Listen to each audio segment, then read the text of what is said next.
All right, guys, the trade deadline has come, the trade deadline has gone, and not a whole lot happened.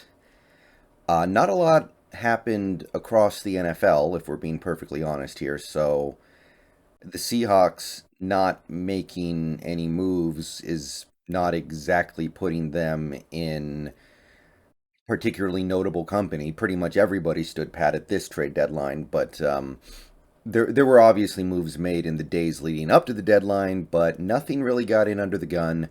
So very little activity at the deadline. It ended up being pretty boring, uneventful, and the Seahawks are what they were yesterday, ultimately. Bob Condotta on Twitter reports that the trade deadline has passed and no evident moves by the Seahawks.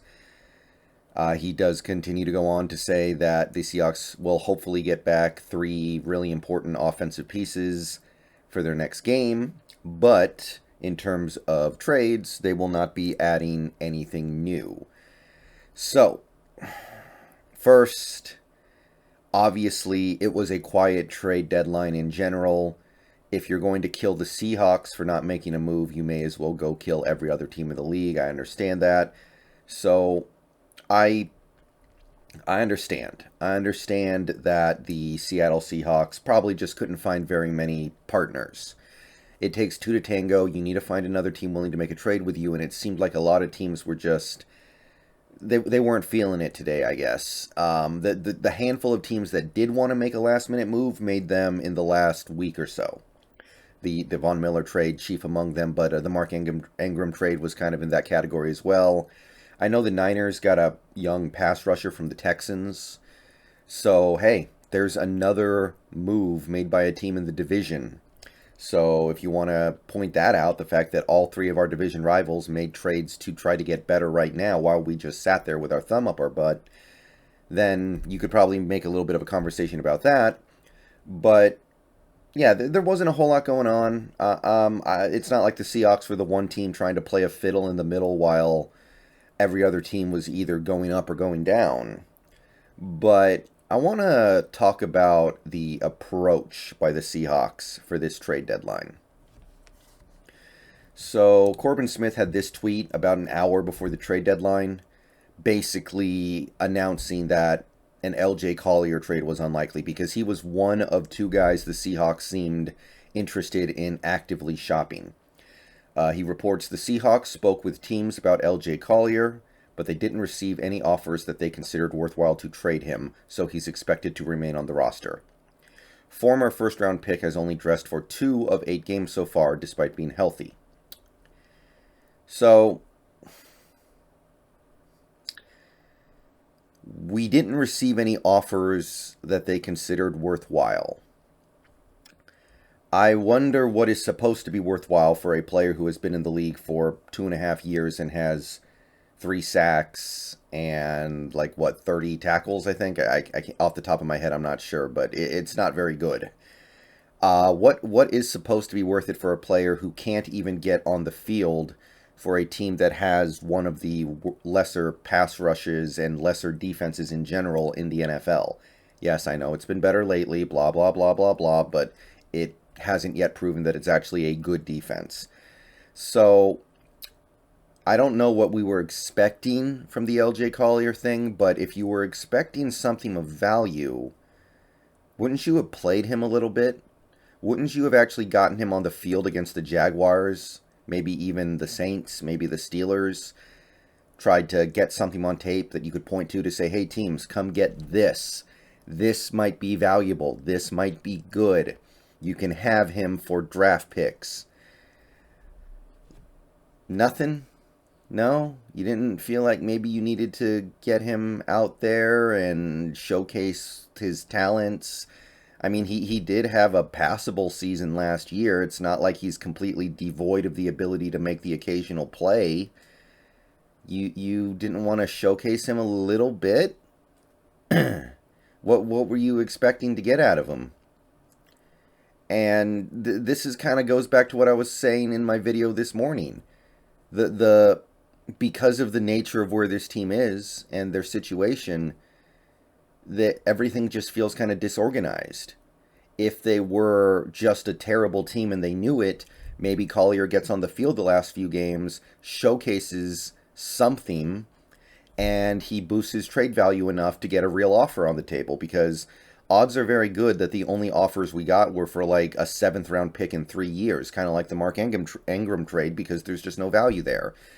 And if we were a really good team, then we wouldn't be talking about trading a player like Collier, probably, because we'd be focused on trying to add players, not subtract players. But now we're in this situation where we're kind of bad, but not totally bad, and we're not giving up. But we kind of want to move on from Collier, but we don't want to play Collier because we're still trying to win games, but we don't win games, and you're just constantly caught in the middle.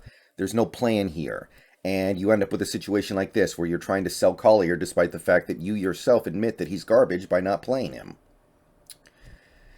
So that's the Collier stuff. Let's go to the Rashaad Penny thing, which was apparently the other player we tried to move. Curtis Rogers on Twitter has a couple of reports, a couple of sources that say that it's possible Penny would have gotten dealt before the deadline, but also says the running back supply across the league is far greater than the demand. Now, I don't think there's a whole lot to say here. We tried to play Penny the last 2 games, and he did nothing. Like, I think he might have had one good carry across 2 games, one good play across 2 games. So, at the end of the day, whether you play him or you don't play him, he just doesn't have any real value. But couldn't you, like, I don't know, just do the Mark Ingram thing. Take a 7th round pick in 3 years. Just get him off this team so you have another roster spot. At this point, that roster spot, that empty roster spot that can be filled with X, is probably more valuable than Penny. So, did we actually think these guys had real value? Are we that delusional? Or did we literally, and this is also a very good possibility, did we literally just have 0 offers? Did nobody even offer that 7th round pick in 3 years, like the Mark Ingram thing? Did nobody offer that? Did they just look at these players and say they are worth less than a pack of gum? They are literally worthless.